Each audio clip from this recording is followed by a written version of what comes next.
Panamá Hoy, con Gisela Arévalo, Ángel Valdés y Enrique Arosemena.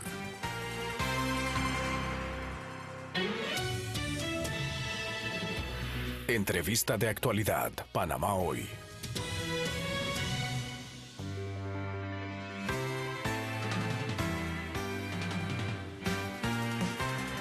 8:23 de la mañana y a esta hora nos acompaña el abogado Juan Carlos Araúz, del presidente del Colegio Nacional de Abogados de Panamá.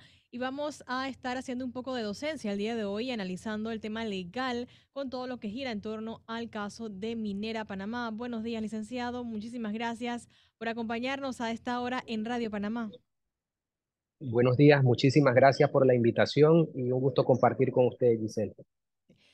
Licenciado, en este momento Panamá espera el dictamen de la Corte Suprema de Justicia de declarar o no inconstitucionalidad en este contrato minero. ¿Cuáles serían los pasos a seguir en caso de una respuesta o la otra? Sí, bueno, yo creo que hay que permitir que la Corte Suprema de Justicia haga su ejercicio. Si bien es cierto, este debate del contrato minero va a arrojar temas que anteriormente no han sido analizados por nuestra jurisprudencia ni por nuestros conflictos jurídicos y que guarda relación con los tratados de protección de las inversiones en nuestro país y cómo estos tratados han creado una serie de beneficios que no pueden ser obstaculizados por el derecho interno y que el Estado panameño tendrá que, de alguna manera, hacer un análisis de conveniencia sobre mantener y sostener esta relación, que a lo largo del tiempo no hay otras cosas que hechos que acreditan que el Estado panameño ha querido y ha tenido la voluntad de que ese contrato se ejecute, se materialice y al día de hoy se esté desarrollando. Por eso, la Corte Suprema de Justicia en su sentencia tendrá que presentar esos argumentos. Yo lo califico en un análisis de conveniencia, costo-beneficio de las decisiones que se vayan a tomar y también, obviamente, esa sentencia debe permitir que su lectura sea un ejercicio para atemperar a la sociedad en el sentido de los acontecimientos. Hay mucha ausencia de información, la falta de información de calidad ha hecho que la sociedad también mantenga una situación de tensión social. Por eso ese fallo va a ser, digamos, realmente importante en su carácter ilustrativo. Es una materia compleja, sin embargo, hay elementos y consideraciones que el derecho internacional es lo que permitirá encontrar las respuestas muy concretas a la solución del debate que se ha planteado. Veamos un panorama en donde supongamos que la Corte declara inconstitucional este contrato entre el Estado y Minera Panamá. ¿Cuál sería o cómo serían los pasos que siguen luego de esta situación? Porque hay muchas personas que desean saber, o sea, qué pasaría de declararse inconstitucional el contrato, cómo sería la salida de esta empresa o qué debe o cómo debe hacer el gobierno nacional para preparar esa salida. Bueno, en cualquiera de los dos extremos, la Corte no va a dar esa respuesta. La Corte simplemente su tarea es presentar una decisión y obviamente corresponde al Ejecutivo en su momento acatarla y materializar dentro de la realidad que corresponda la serie de fases o etapas. Hay que simplemente mirar hacia atrás lo que fue la primera declaratoria de inconstitucionalidad, que para los efectos simplemente el Ejecutivo nunca recibió una prohibición de encontrar una solución al conflicto que se generaba con ese vacío del primer contrato. Por lo tanto, hay que tener muy presente que la Corte no va a dar las respuestas en torno a un cese de operaciones ni a la forma en la que una actividad se va a seguir realizando o a suspender o a ya no ejecutar. Eso es un tema político que corresponde a la parte comercial del Estado panameño, que es quien conduce la relación comercial, que no es otra que el Ejecutivo panameño. Se está dando una situación en este momento y el día de ayer la minera envió un comunicado dando a conocer que por los cierres que ellos llaman ilegales, tanto por vía terrestre y vía marítima, van a tener que paralizar sus jornadas de trabajo. Este tema, el licenciado, ¿podría acarrearnos conflictos o problemas internacionales? Por supuesto, o sea, el concepto de protección de la inversión extranjera es un concepto que abarca esto, obstáculos que se permiten y se consienten de alguna manera que hacen imposible la realización del propósito en el que los contratos se ejecuten. Es decir, cada comportamiento del Estado panameño acarrea una posible consecuencia y por eso lo más importante en este momento es que toda la sociedad en su conjunto entienda qué significan los tratados de protección y la palabra protección qué implica.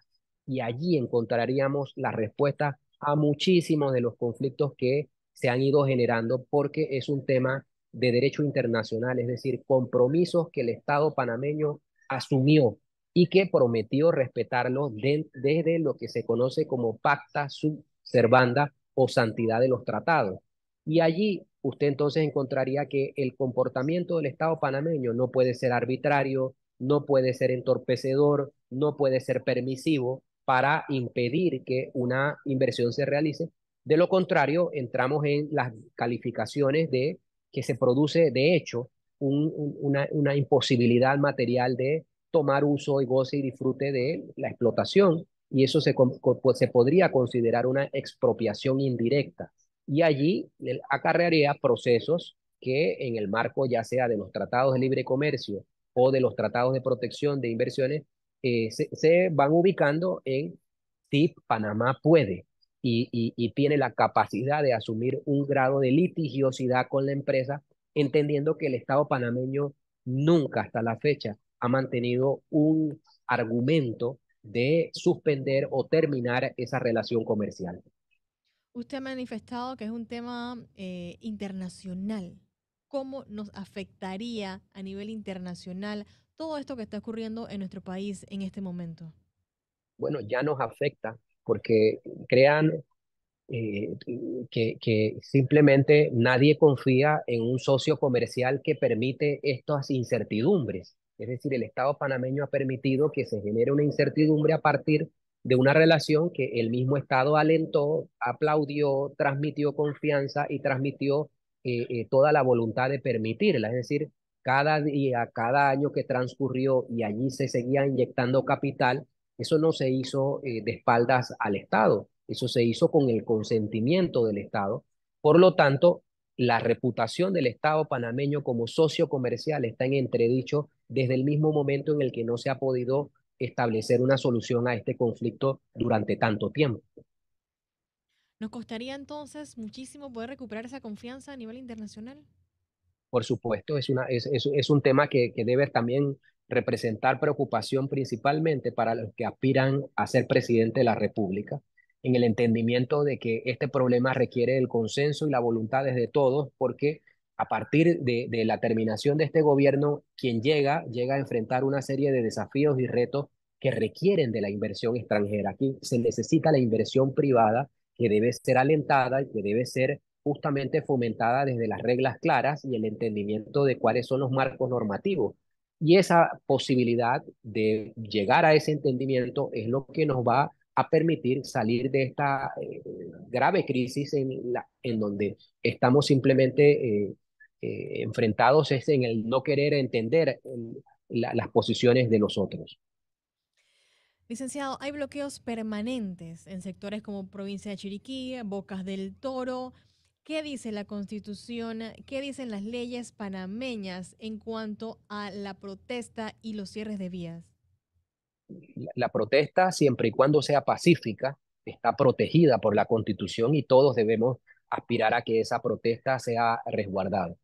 Eso cambia en el momento en el que usted impide que otro ejercite sus derechos y obviamente ya se está viendo con el paso del tiempo que hay un ejercicio irracional de este tipo de manifestaciones que han colocado a un bloqueo permanente que requieren soluciones y que le corresponde a las autoridades obviamente determinar cuáles son esas situaciones que exceden el marco de protección constitucional y garantizar que las provincias vuelvan a algún tipo de funcionamiento, porque lo que está pasando allí es que cada día hay más carencias y necesidades y nos estamos afectando entre nosotros mismos.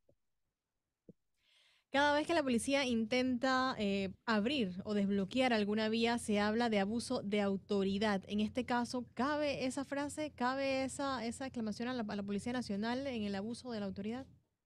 Cada situación tendrá que ser analizada puntualmente y obviamente los registros del uso o la proporcionalidad de la fuerza está obviamente en el profesionalismo, es decir, lo que se aspira en estos momentos en el que la Policía Nacional debe irrumpir en este tipo de concentraciones es el mayor y el más alto nivel de profesionalismo para lidiar y garantizar la devolución a la situación anterior en donde el libre tránsito era la característica general. Sin embargo, es un tema de análisis, es decir, no hay algo como una respuesta general para esta pregunta.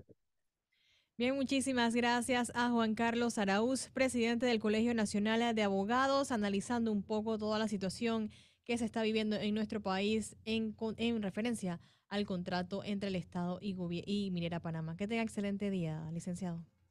Expresidente, hasta luego.